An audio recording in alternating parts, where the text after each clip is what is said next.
Salom do'stlar, kelajak biz kutganimizdan ham yaqinroq. Bugun siz bilan birga yaqin yillarda yo'llarda ko'rinishi mumkin bo'lgan eng ajoyib top 5 ta kelajak mashinalarini ko'rib chiqamiz. Bu mashinalar nafaqat dizayni bilan, balki aql texnologiyalari bilan ham hayratga soladi. Videoni oxirigacha tomosha qiling va albatta like bosing, kanalga obuna bo'lishni unutmang. Fikringizni kommentariyada kutaman. Siz qaysi mashina rulda o'tirishni xohlagan bo'lardingiz?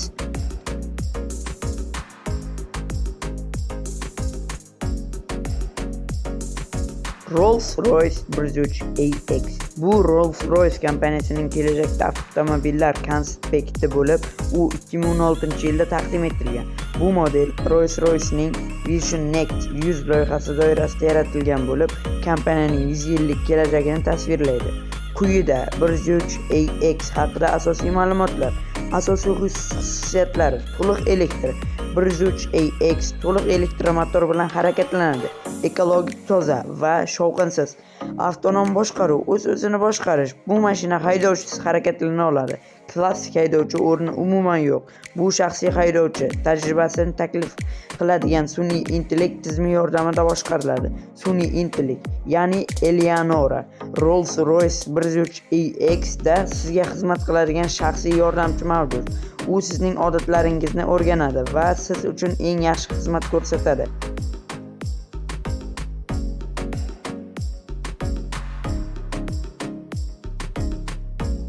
Volvo Polestar Pre-Cab.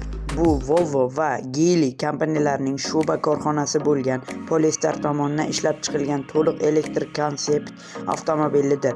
2020-yil 25-fevral taqdim etilgan ushbu model kompaniyaning dizayni, texnologiya va barqarorlik borasida kelajakdagi qarashlarini namoyish etadi. Pre-Cab ikkita elektr motor bilan jihozlangan bo'lib, umumiy quvvati 408 ot kuchiga teng, 78 kWh sig'imiga ega batareyka bo'lib, zaryad bilan taxminan 250 mil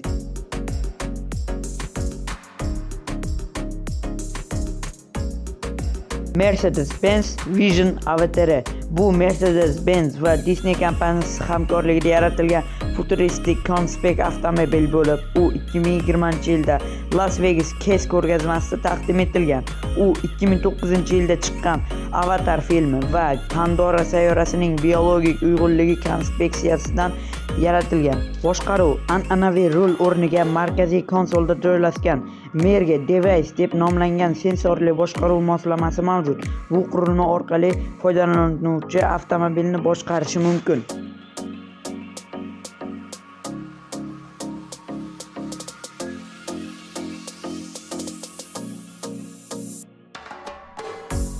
Audi Skyper. Bu Audi tomonidan 2021-yilda taqdim etilgan futuristik elektr konspekt avtomobildir.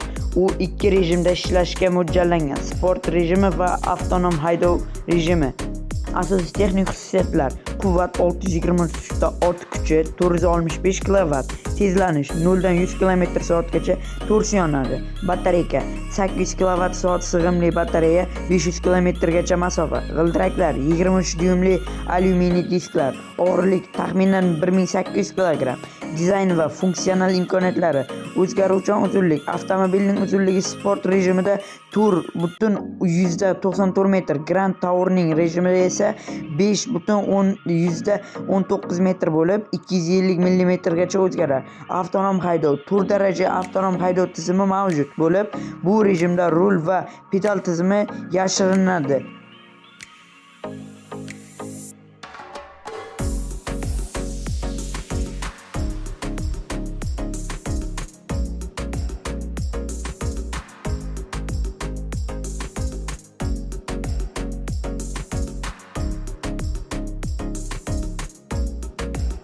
Mercedes-Benz Vision AQ Silver Arrow. Bu Mercedes-Benz tomonidan 2018-yilda taqdim etilgan futuristik konspekt car bo'lib, kompaniyaning kelajakdagi elektromobillarga oid qarashlarini aks ettiradi.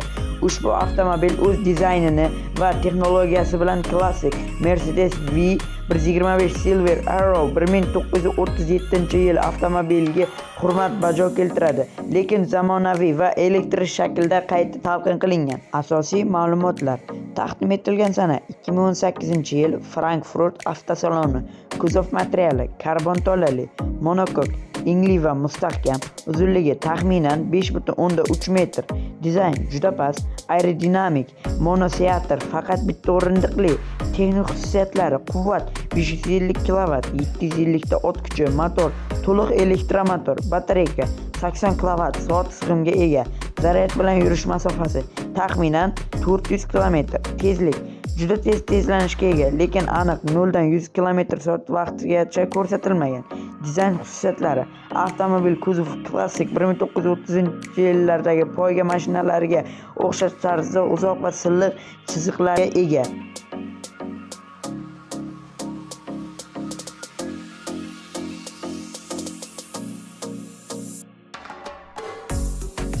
Mana shunaqa do'stlar, bu mashinalar kelajakni hozircha ko'rsatib turibdi.